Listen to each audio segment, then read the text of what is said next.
right, so we're going to be talking about refacing the gauges on this 1975 DT250B. And so as you can see, I've already done the RPM gauge and got it all back together nicely, and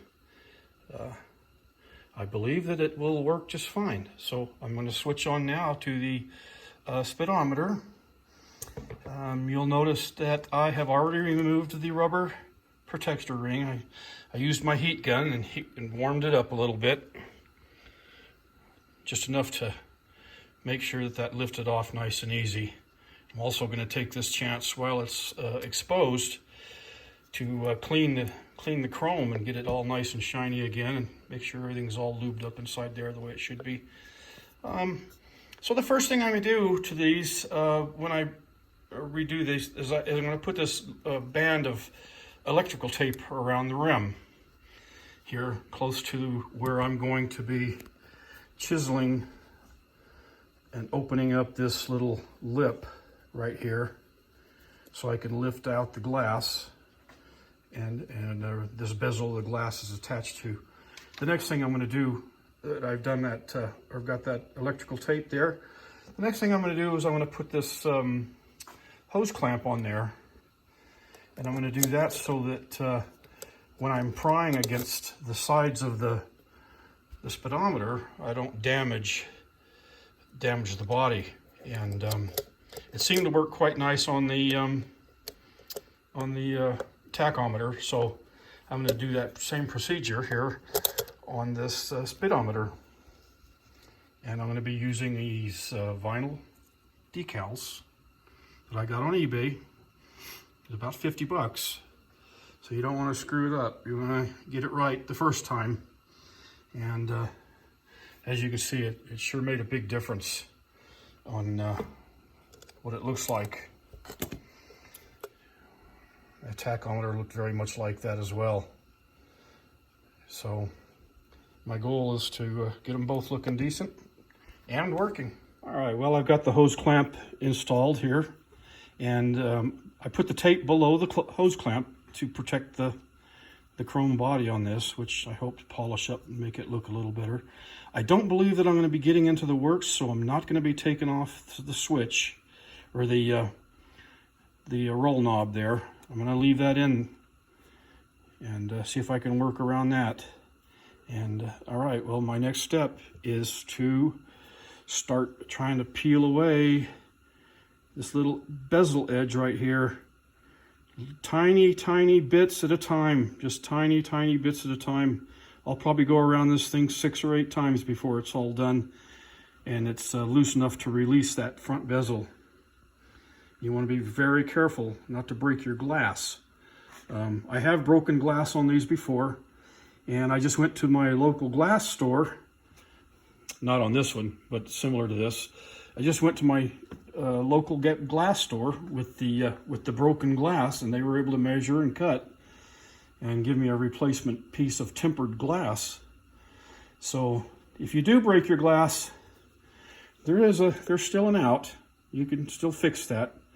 And some guys are able to find these bezels and replace these bezels right here brand new, but I haven't been able to find any.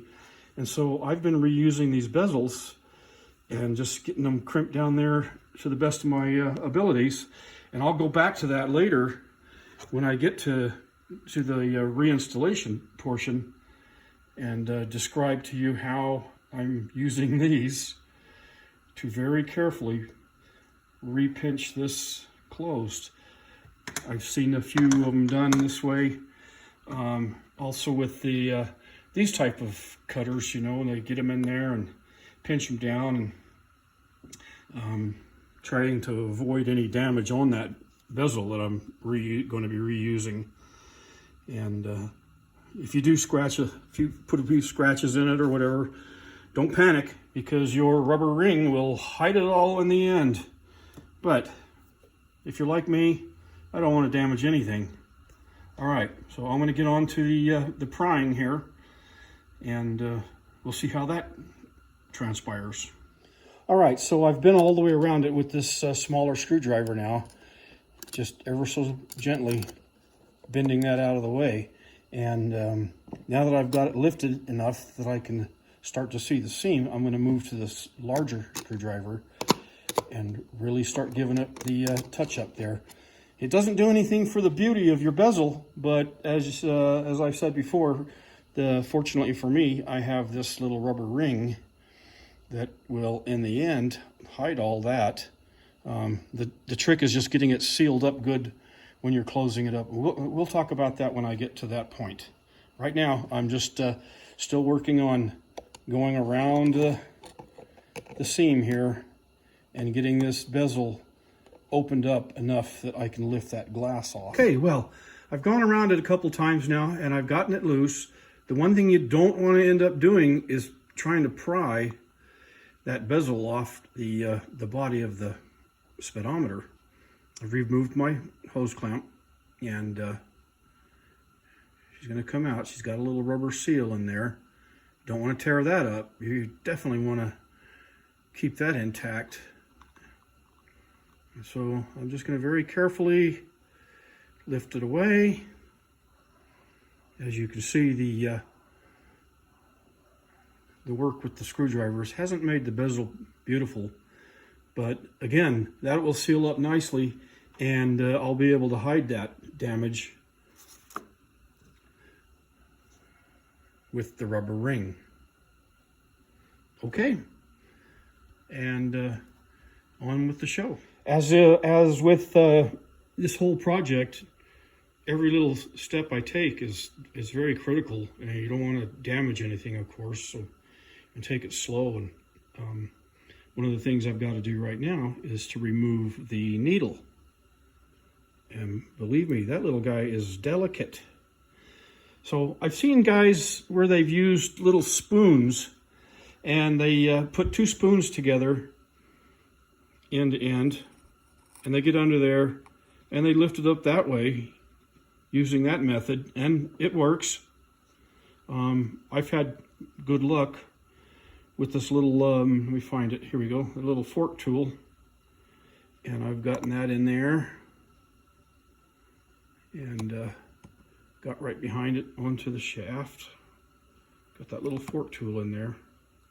I'm trying to hold the phone and do this at the same time. Anyway, I got that locked in there so that it's directly behind the little pin, and I'm going to just use very light working motions and gently lift that pin off, and try not to shoot it across the shop or land it somewhere that I damage it, because these things are not just readily available either.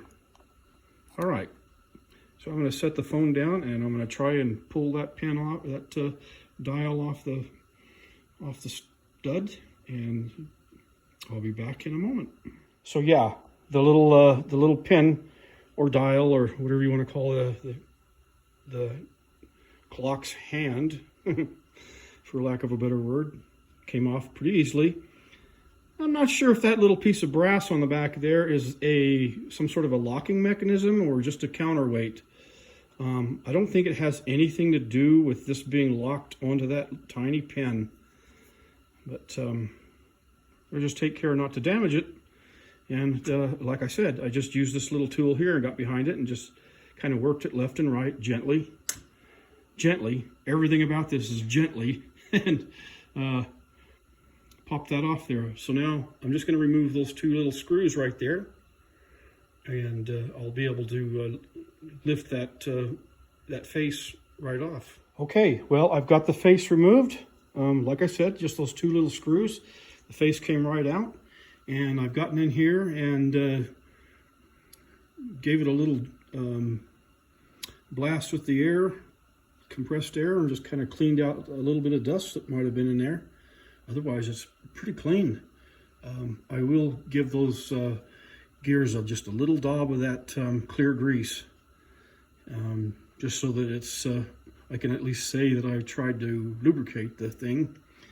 And I'll be sanding this face off.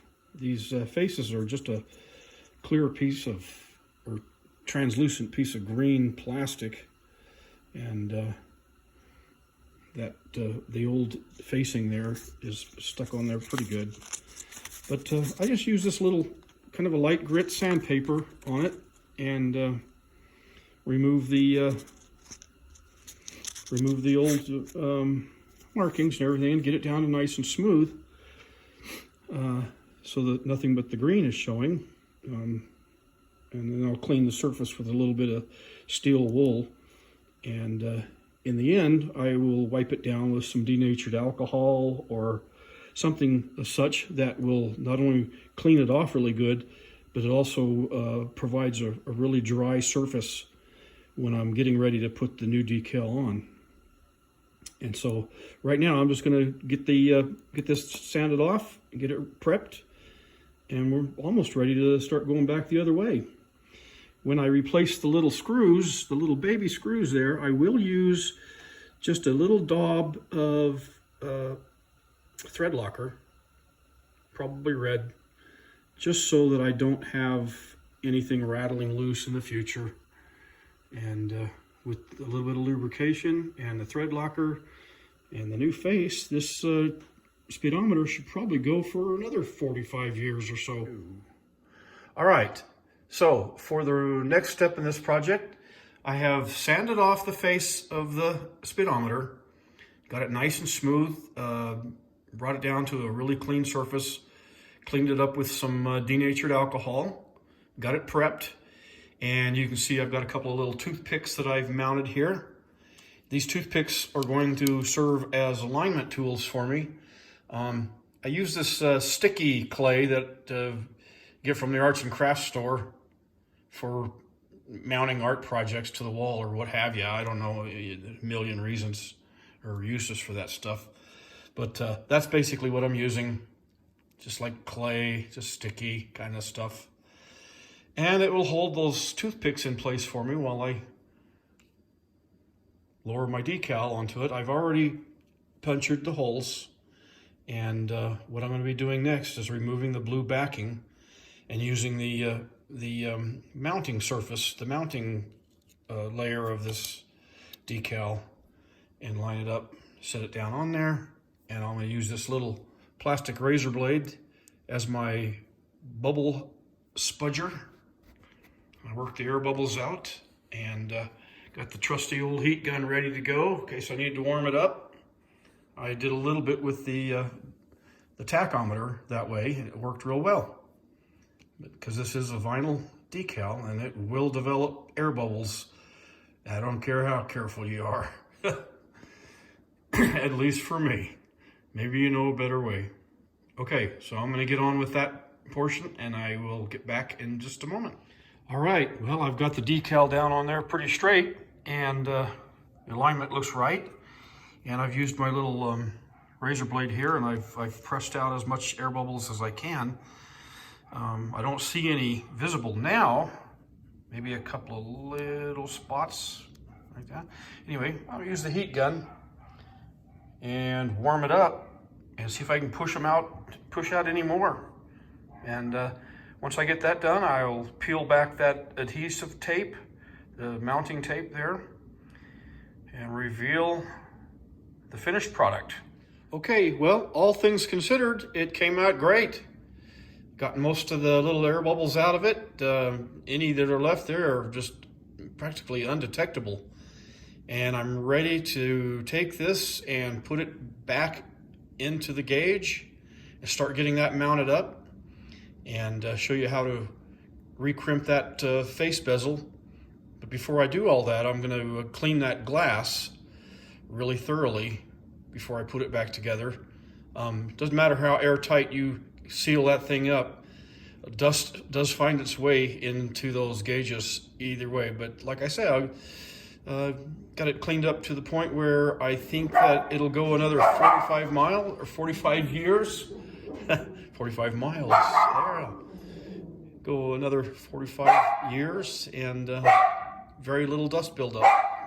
So I'm ready to start putting it back together. I've cleaned my glass really thoroughly, made sure there's no dust inside or out to the best of my abilities, and got everything ready to go here. I've cleaned the inside of the speedometer out really well, and just did a little daub of some white grease in those gears, and the face is ready to go back on. So that should be the next step. Just as a little side note, I'm doing everything I can to keep dust and lint and little pieces of anything out of here. I'm trying to keep my fingerprints off of it. So I'm just trying to keep the environment as clean as possible. And the little screws, and you're putting those back in, just remember they're not lug bolts. They don't need to be torqued down with all the forces of nature. And behind them, I just put a little dab of the thread locker. And when I say little, I mean like the head of a toothpick, little daub on the back side of those little screws, just to keep them from rattling loose in the future. Getting your little needle back on is also very, very delicate. That thing is riding on this tiny little pin stem in there. And if you bend that over, you're done. So gentle, easy movements, and to get it pressed down on there, and to get it pressed down on there evenly. Anyway, that'll make it look great. Okay, as I started to put this bezel back together on here, and using my little miniature channel locks, and just kind of working that guy on there, I started to roll that on there, and it's going on pretty good. But I realized that if I was careful, I could probably use this little flat-nosed punch and a very small hammer, and I was able to finish it off by giving it very delicate little taps and just going all the way around it.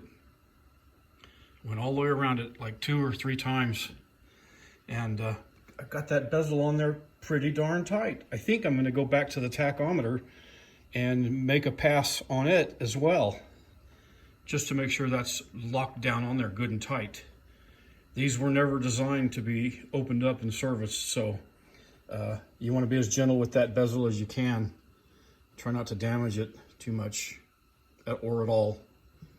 But you are going to end up with a little bit of ugliness around it. But once again, the little ring is going to hide all that in the end. As you can see with the tachometer here, the bezel isn't even in view at all. So that's what I did. I just got it started with the little channel locks and the piece of tape to protect it. Got it to where it started to roll on there a little bit, and then I finished it off with little love taps. Think of yourself as a jeweler, and be very careful, because as you know, glass is not very resistant to impact, and you don't want to knock your little pin loose or your dial loose and have to go back in there and fix that. So love taps. Okay, so there they are, all done. Still doing a little glass polishing over there, but oh, get out of the lights. There we go. They sure look a lot better than they did originally. And I don't believe I damaged them in any way. So they're ready to go back onto the bike.